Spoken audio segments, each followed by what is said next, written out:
And the stars are watching you. You gotta ride the tug with. Hello and welcome to season 4 on Chatbox with Sam. Today we have the lovely actress Christina Urias. Hello Christina, how are you? I'm doing great. How are you? I'm good. We have mutual friends, Yeniffer Behrens and Mauricio Mendoza. Christina was in The Final Vow, a film where you were associate producer and starring lead, and she played a nun. And would you like to tell us a little bit about yourself and then that project, Christina? Absolutely. Final Vow. I starred in that with Yeniffer and Mauricio, and they were incredible. Definitely guided me and helped me so much because it was my first lead and basically first feature. I had done a small role in Divorce Bait, but to act and they were just so helpful and so knowledgeable. I play a nun in Final Vow, and she kind of grew up in the system in the States, and I don't want to give too much away, but she has a tragedy that happens. So she flees to Mexico and works at an orphanage. So between, I believe, she's off the grid at 16. So between 16 and 30, when they finally, fingerprint her, or not fingerprint her, but run pictures of her, they realize, oh, like, where has this girl been this whole time? Well, she was at the orphanage and kind of had a seedy, background just to get by, but always remained a good person. And she realizes that they're trafficking little girls out of the orphanage. That's awful. It is, and it's something that that happens, and I mean, especially human trafficking is worldwide. It is so sad, and we did this movie prior to Sound of Freedom, and it was just when I heard about Sound of Freedom, I went to go watch it on my own, and I left the theater crying because it's so impactful, and just to see these children and what they have to go through, and it's a harsh reality, and so we are very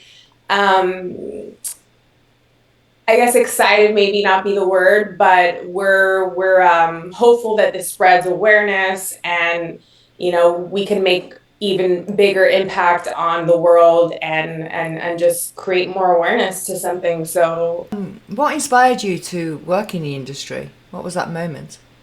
I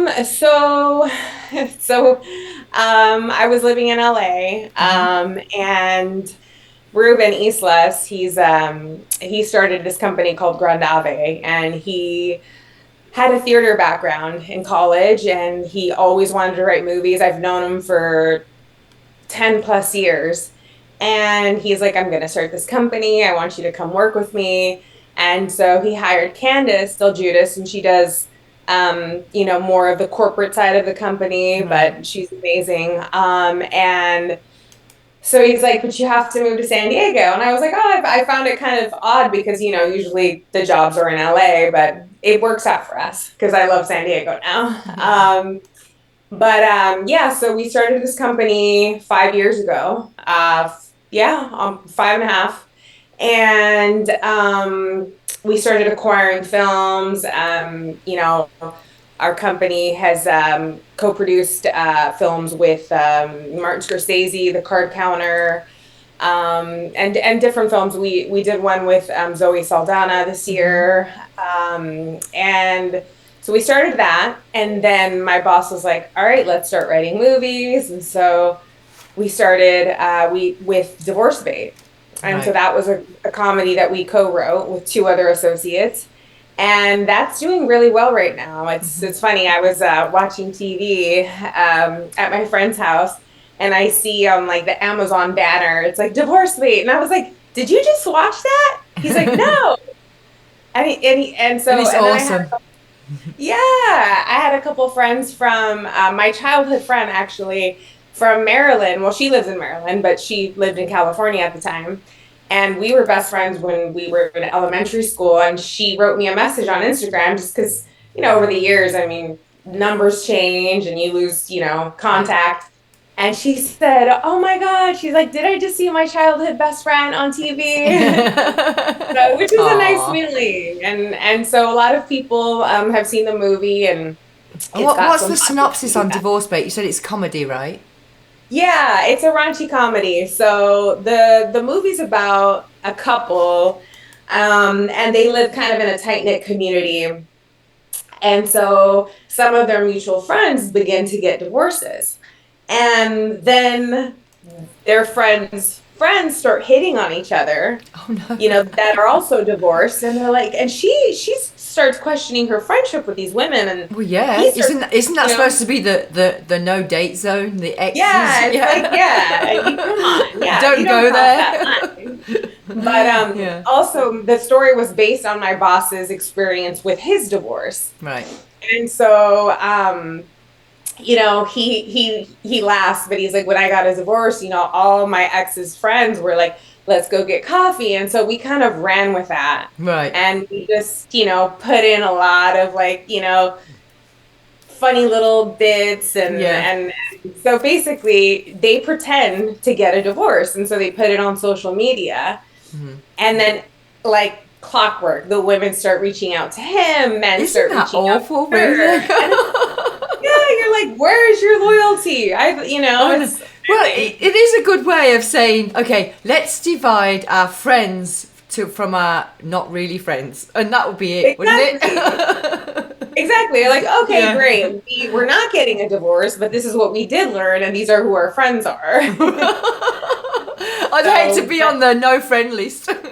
Exactly. Yeah. So, but it's very funny, and it's like, real life situations, and I feel like we haven't really seen that in a movie because, there's a lot of, amazing comedies out there, but something that's kind of close to home that people have actually gone through. And, absolutely. My boss actually went through something like that. So it's just, it's funny. I mean, obviously comedy has to be relatable or else it's not funny.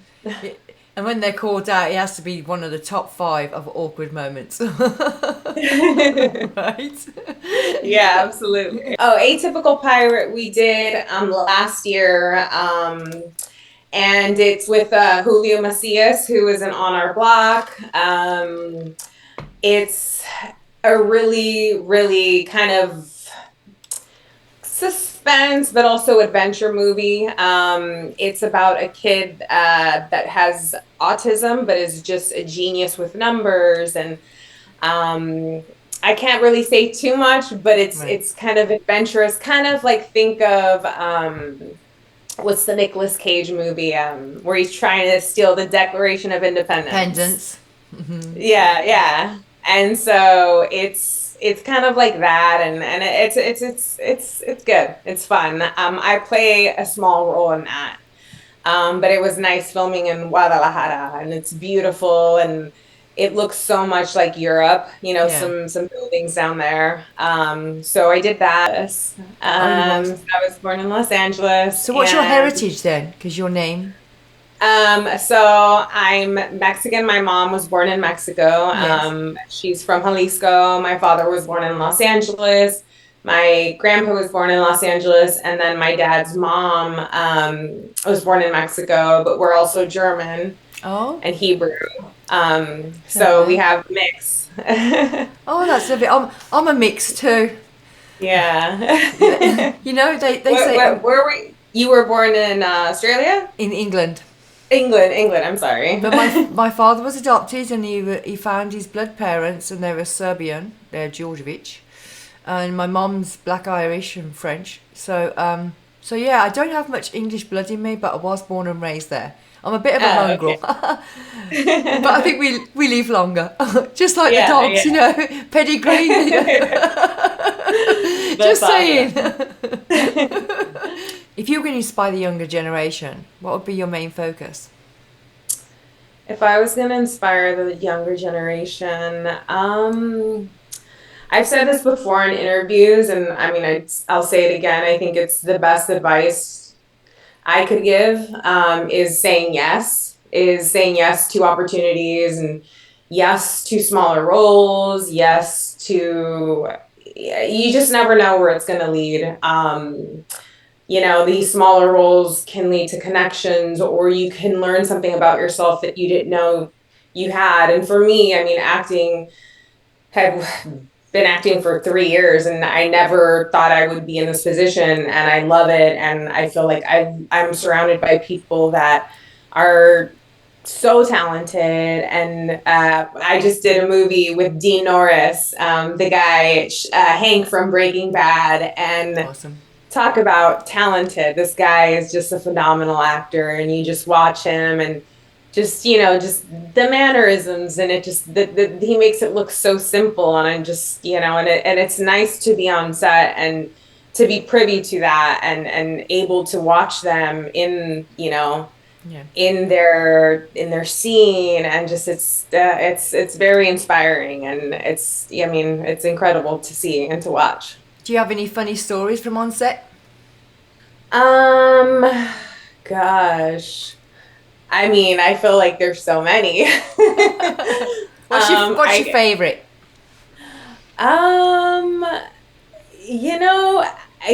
This isn't my favorite, but it's one of the most memorable scenes, and it's we're hoping that Final Val comes out in the next 30 days or so. So we're excited about that. We're pushing for that.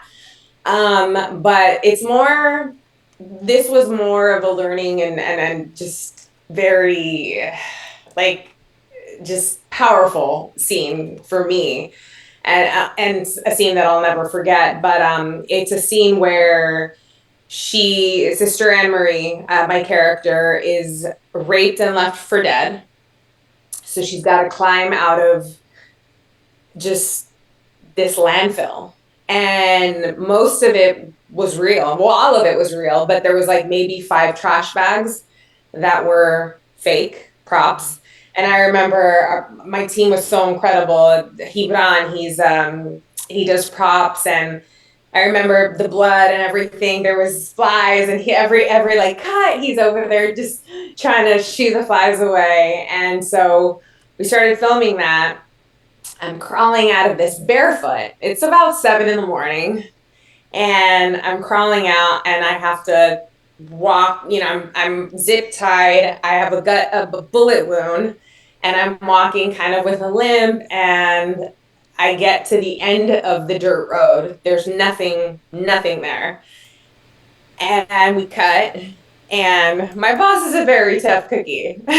So for him to be like, I just saw this look I rarely see. And he's like, Christina. I'm like, what? He's like, I'm sorry. The sound was off. You got to do it again. No. I was like, oh my God. But I was like, you know what? I'm in it. I'm living it right now.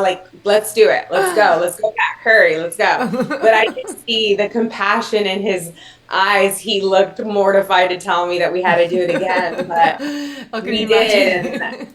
Oh my God. I mean, the sound guy was probably on pins and needles. I was going to choke him after. All that footage. I know. Because it takes a lot. People don't realise, it does take a lot. Just for them few minutes. Could take scene 1, scene 2, act 2, act 3, cut. Oh my God. There's a lot but of editing that goes just, into that. Yeah, that was a long scene, and it was just so I'm crying, and I'm there emotionally. And it was just so heavy, and then I'm like, it didn't work. I'm like, this sound so, but I mean, that happens, But that's the part of being a good actress, is doing that scene exactly the same again. Yeah, and it was just, but I mean, yeah, it's gonna happen sometimes. It's there's so many moving parts that the focus will be off, the sound, I will mess up a line, or whatever the case may be. It's there's so many moving parts that everyone's got to be on point. And it's, but yeah, we have an incredible team, but that is very memorable to me because it was just like, I definitely needed a pedicure. It's funny, I laugh, show my coworker because I took a picture of my feet and I was like, if that's not makeup, I was like, that's how filthy they are. No makeup required. That was just perfect. That's natural, so we'll have to watch that too. Exactly. Look out for Final Vow. And Gringo Hunters.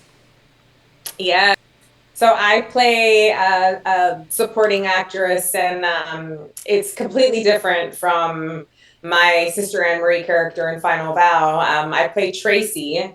And Tracy, this is based on a true story. So Tracy's son ends up shooting a cop in the States, in the United States. And I run drugs. I'm a drug dealer. I'm like tatted up, just trashy woman. And so I take my son, I help him flee to Mexico. I have family there. My brother-in-law runs that part of the cartel.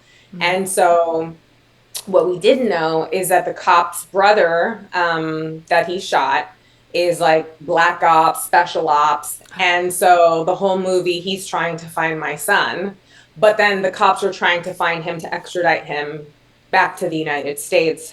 It's a really cool movie, a lot of action. Dan Forth-Comans, who works for our company, did a phenomenal job. He's the lead in it. And it's very action packed, great fight scenes. I mean, it's on the edge of your seat. But that role for me was so much fun because I felt like just such a badass. Like Tracy didn't care, whereas like Sister Anne Marie just it was like that role was so heavy and my heart was just like in constant pain, whereas this, she just didn't care. She just told people what to do. Right. She was completely different cast, completely different personality that you have to portray. Absolutely. Yeah. And that role was fun, and just to be kind of transformed into this.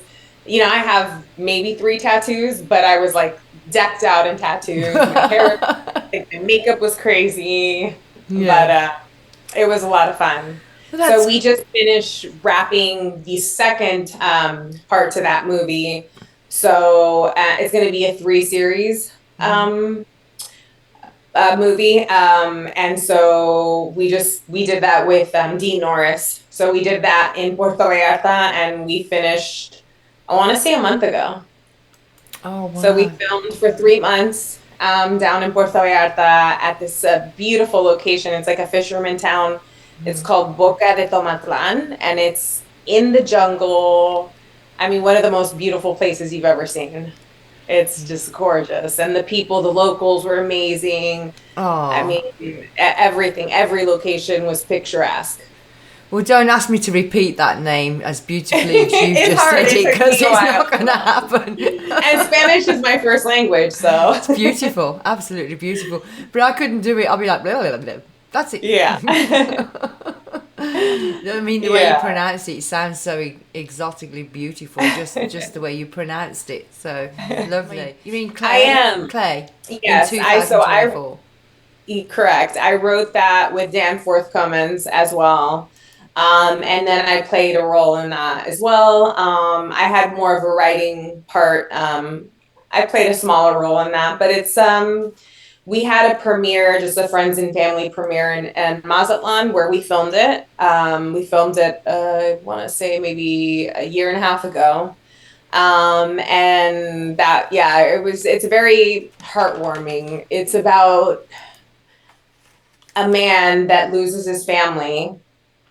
A man from Chicago loses his family, and he always heard about his mother talking about Mazatlan. And he doesn't speak the language, and he ends up moving to Mazatlan and ends up falling in love. And he's sick. Has a terminal illness. And so it's a love story. It's a tragic story, but it's very, very heartfelt. So bring your tissues to that one. Oh, for sure. Definitely bring your tissues. And then this year, so we did Gringo Hunters 2. But the beginning of the year, we did Hate Thyself, which was so much fun. It's kind of a little different for us. We worked with Siobhan Macker. He wrote it and directed it. Most of our movies are directed by Ruben Islas, but we did this co-production, and we don't really do horror movies, but we decided to co-produce this, and it's pretty awesome. Gary, the lead, is just, oh my God, he's incredible. I like horror movies. I had a rough cut, and I showed it to my parents, and my mom hates horror movies, but she could not. She's like, I'm going to go get something to drink. Pause the movie. I'm like, okay. So she was interested in it then? Yeah. And it definitely like captivates you. You're like, okay, like I want to know what's going to happen. What else is going to happen? And you're just like, it's really great. And Oscar Torre was one of the leads. Yeah. Oh, I love Oscar too, and Chuti. Yeah, yes. He's incredible, and Chuti's awesome as well. So we filmed that this year.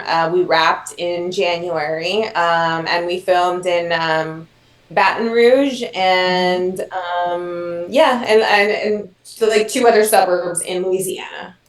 Oh, nice. Where can we watch all these? They're usually on Hulu or Amazon? So right now we're working on distribution. So the one that is out is Divorce Bait. But we're hoping, like I said, for Final Vow to be coming out, in the next month or so. But yeah, we're working on distribution, and we're really excited to see what this year has. And I forgot to mention in Atypical Pirate, we had Mira Sorvino star in it as well, and she was phenomenal. And so we have something in the works. I can't say the title.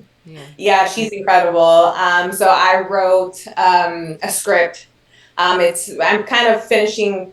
It's almost there, but just kind of tweaking it a little bit. But it's almost ready to go, and so we're looking to film that soon with her in Italy. Oh, lovely. Yeah, so Sicily, and she's Italian, so she read, I sent a treatment, and she loved it. Mm-hmm. So we're excited, and Claudia Guerini would also be in it. But right now we're focusing on editing, because we're kind of the full in-house editing, distribution, acting, the whole shebang. The whole shebang. I mean, I do my own editing, and I know I don't envy you at all. It's the hardest part, isn't it? Yeah, that's the hard work. It's time consuming, should I say? Time consuming. Yeah, we have a phenomenal editor, Sam. He's worked with us since Final Vow, and he's just a worker bee. He's in there, and he's just grinding every day and just trying to get everything done. And sometimes he'll have we'll send him scenes of the dailies, and then he'll have that whole scene already, edited. I'm like, what? But he's just, he's a awesome mastermind. That's great. What are your go-to hobbies to relax, or what you enjoy outside filming? My go-to hobbies, well, I grew up swimming. I love swimming. I like to surf. Haven't really done much of that, just because it's, so it's I'm busy, traveling. And so when I'm not filming or traveling for work, I like to relax, work out, hang out with friends, go see my family. I'm very close to my family. Yeah. They live maybe an hour and 20 minutes from me driving, so it's not that bad. Not too bad. Yeah, but just relax, go to the beach. Lovely. I love watching the surfers. I go to see my friends in Los Angeles, and I just love watching them.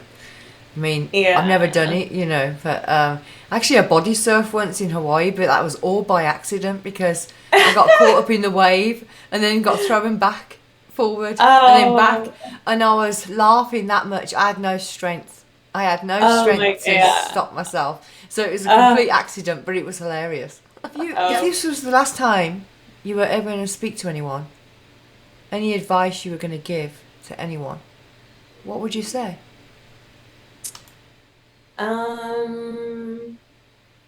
What would I say if this was the last time I was going to speak to somebody? I would say be bold and live without regret. I feel like a lot of the times, I don't know, it makes me emotional, but just thinking about so many things that we want to do that we don't tell anybody, and it's like it's in us, but for some reason it's so difficult to do, and sometimes we're our own worst enemy, and we're like, I'm working on a project right now, and I was talking to one of my girlfriends, and I'm like, what like what am I doing? I'm like, this is something that I'm so passionate about. But it's like we get stuck in a rut because what is that? It's like the imposter syndrome. Mm-hmm. It's like, oh, like I don't deserve this, or it's Inhibitions and self-doubt. absolutely, and it's no one's stopping you but yourself. Right. And I would say that. I would say, like you learn from everything is a lesson, and it's all information. And I feel like, yeah, like it's okay to fall down as long as you get back up. That's very good advice, Christina. Thank you so much. And you are on Instagram. I can't find you I on am. Facebook or Twitter. And you do have a I name. don't have Facebook or Twitter. You can integrate your Instagram into Twitter and vice versa, into Facebook and vice versa. Oh, it's the They same, work right? with each other, and it's very good promotion. Oh, okay. I'll do that. Yeah, I'm not very tech savvy. But I need to be, obviously, in this day and age with all the influencers and all that. Well, yeah, Oscar and Tutti and Yeniffer and Mauricio, they're all on Facebook, and Oh, okay. and you share your projects on there. It's not as limited as Instagram. You can describe a little bit about the project and when it's coming out, wow. and you can post links on there, and then you can Okay. share that with Instagram or your stories. You can share, so they run in consecutive with each other, which is pretty awesome. Cool. So if you want to follow Christina Urias on Instagram, she's on Instagram, and maybe soon on Facebook. Yeah. I'll get right on that. If you need help, just give me a call. I will. Maybe I'll help you edit. Yeah, I need help with that. Looking forward to, and I will be coming down to Los Angeles again soon. Oh, okay. And, yeah, let me know when. I would love we'll to do a meet and greet. Yeah. Yeah, because we've got, as we said, we've got mutual friends, Oscar and Yeah. Tutti and Yeniffer, and there's a few other people. And it's great because other people, we all meet up, and it's people doing different projects, and it's just networking, and it's great just to sit there, and none of us are actually working. We're just enjoying ourselves, just meeting and talking, and Yeah. I really great enjoy to that. network with people and good. I mean, those people are great. Chuti, Oscar, Maurice, they're just good, feel good people. Absolutely. Yeah. So have you got any last words for the audience, my dear Christina? Well, no, probably just look out for Final Vow, which should be coming out soon. And our other movie should be coming out following after that. But yeah, I really enjoyed talking to you, and excited to see what we finish out the year with. Absolutely. It's always onwards and upwards. And that's why it's Chatbox with Sam, because it is a chatterbox is the name they use in England for chatterbox. Nice. I want people to see how we're familiar yet uniquely different, which I've stated many times on my show. They're probably bored of hearing me saying that. But, you're just being you, and they see you on screen and they see you as a cast member, but people don't see you for you. And now today, when they see this, they have. And it's been a pleasure talking to you. You're a beautiful lady, inside and out. And thank you very much for being on Chatbox with Sam. Thank you, Sam. Bye. Stay tuned for the sneak peek from next week's episode with David Fernandez Jr. Good. I'm blessed. I'm alive. You're alive. You know what I loved about that movie? Is that it showed how us in the human experience respond, whether in an unhealthy, unhealed way or healed way. And the people that are there, once again, like, you know, in harmony and living in their heart space, they're lifting people up. They're like watering love. They're watering positivity, right? You know, I know how open a person is when I give them a hug. I'm a bright star in the night.